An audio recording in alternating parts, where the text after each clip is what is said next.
Voi continua să vorbesc despre apelurile sistem stat, lstat și fstat. Acum, apelurile astea sistem le putem utiliza pentru a vedea caracteristicile unei intrări dintr-un anumit director.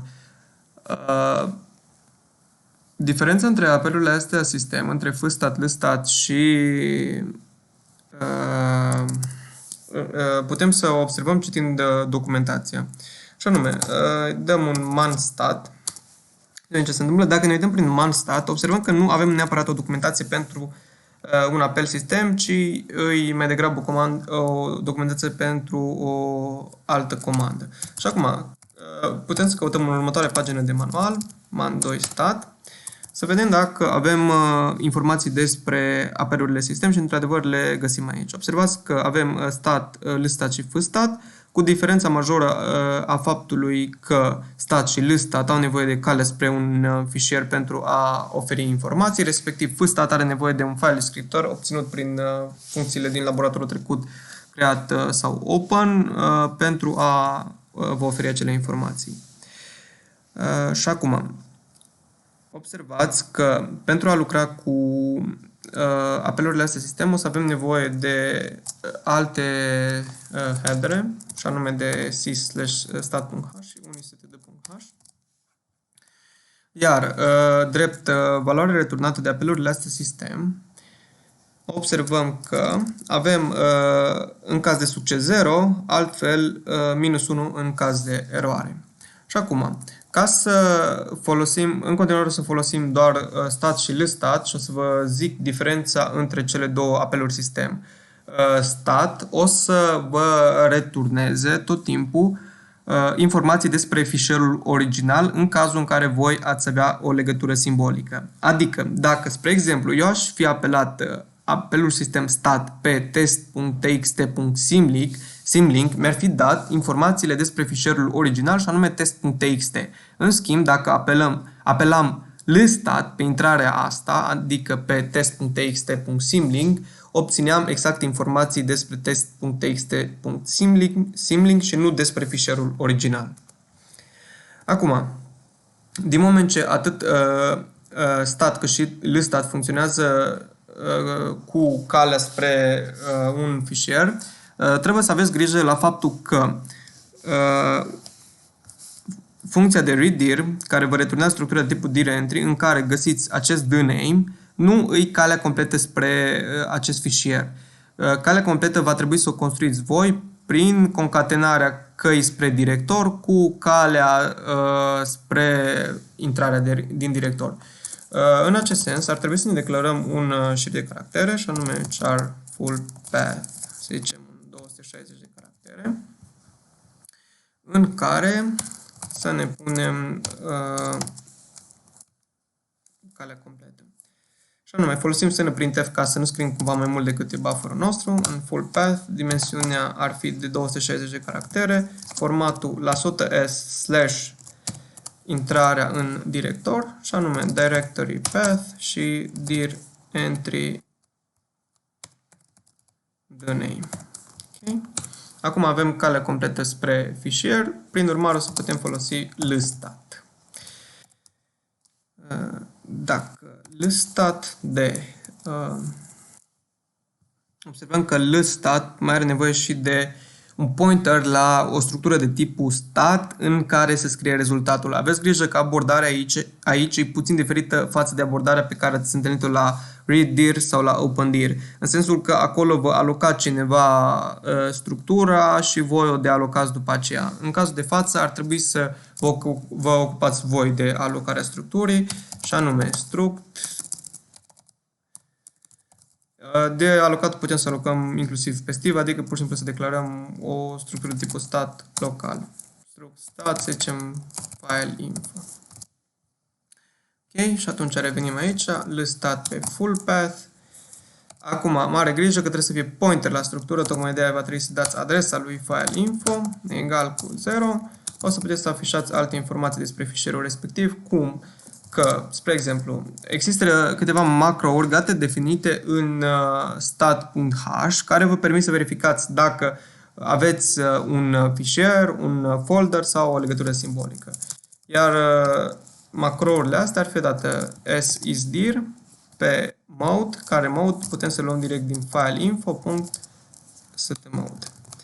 Dacă e director, putem să afișăm pur și simplu un mesaj printf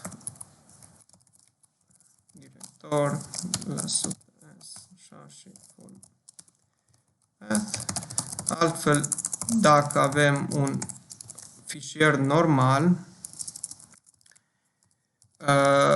macroul pe care îl folosim ca să verificăm dacă avem un fișier normal e s_isreg. Isreg vine de la isRegular. Din nou, setMode. Ok. Intrarea ar fi un fișier. Altfel, dacă is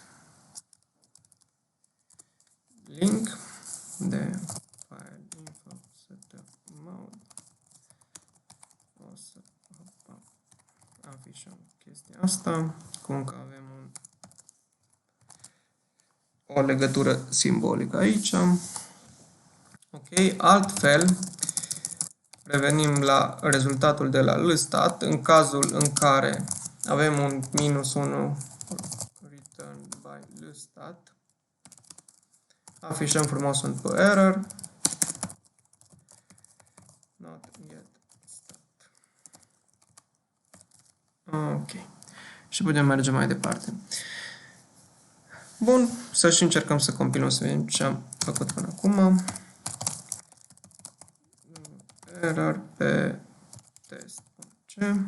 Vedem că s-a compilat cu succes și acum /out pe folderul nostru de test și anume /home/Andrei și observați că funcția mea a început să-mi afișeze fiecare intrare din directorul meu în funcție de tipul ei. Ca să fie mai concludent exemplu, o să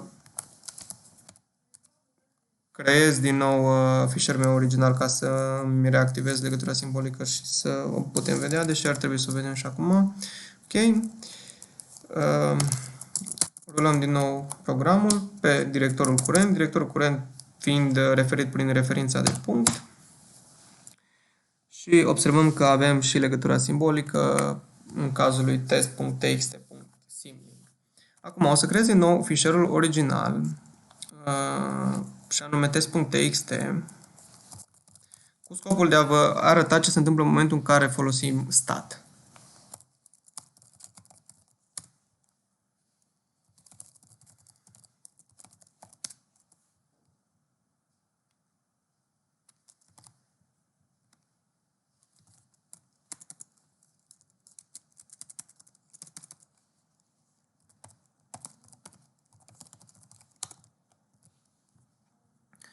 Ok, rulăm din nou programul pe directorul curent, încă avem legătura simbolică identificată prin symlink. Acum folosim stat și practic ștergem de acolo, recompilăm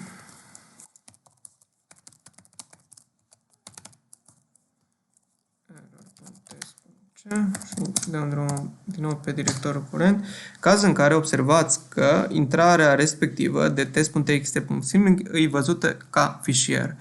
De asta e important să folosim lstat atunci când listăm conținutul unui director, să ne dăm seama exact de ce avem acolo, că e fișier, că e legătură simbolică. Acum, aminteam în videourile acestea despre faptul că putem să utilizăm intrarea dintr-un director pentru a parcurge recursiv niște directoare. Ca să facem lucrul ăsta, să parcurgem recursiv un director, o să fie destul de simplu și anume, aici, în momentul în care realizăm că avem într-adevăr un director, reapelăm funcția de list directory pe subdirector. Deci list directory direct pe full path. Să vedem ce se întâmplă acum.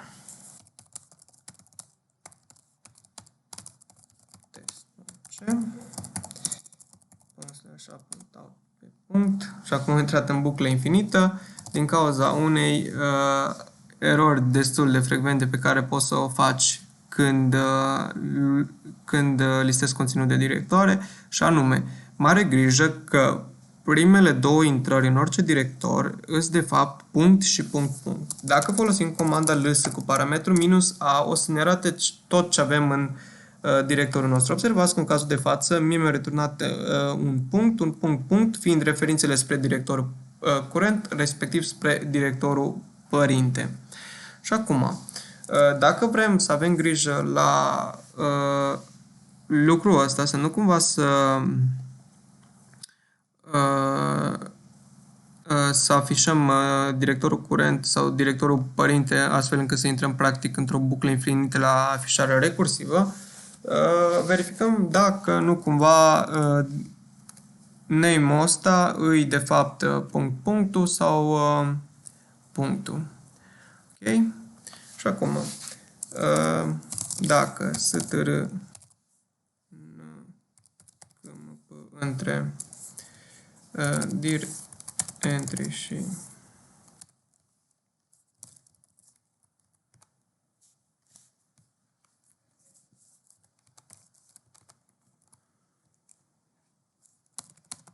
dacă e într-adevăr atâta sau dacă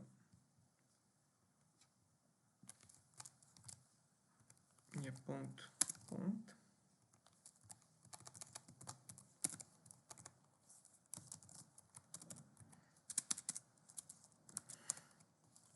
Nu trebuie afișat, în fine, trebuie să pun condițiile exact pe dos.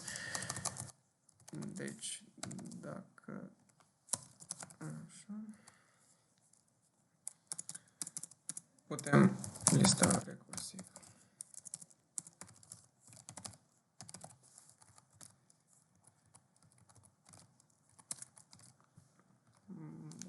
Recompilăm.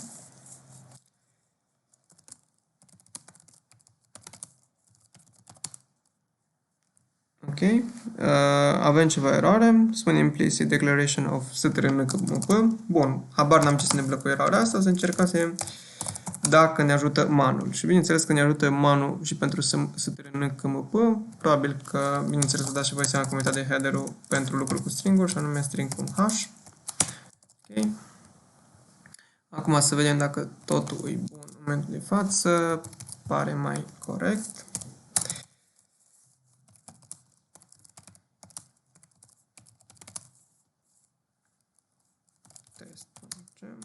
De data asta am avut erori de compilare, ./a.out pe directorul curent și observați că de data asta nu o să mai intre în buclă infinită pentru că am verificat dacă nu cumva avem intrările de punct și punct listate. De altfel, am putea să nici măcar nu le mai afișăm dacă oricum le avem în fiecare director.